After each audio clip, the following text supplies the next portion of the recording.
Odamlarga nima deyman? Tilimga roza tutdim de. Gapirma, ya'ni savollarga javob berma, bizga qo'yib ber. Biz hal qilamiz. Sen xotirjam bo'l.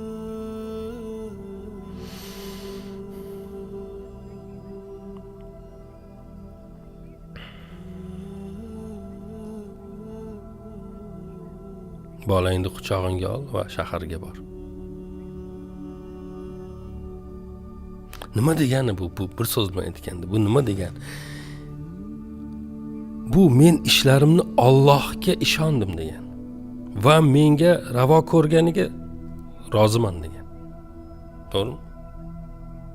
Sababini qilamiz. Allohga topshiramiz ishlarimiz. Bugun masalan ishladik. Alloh bizga bir narsa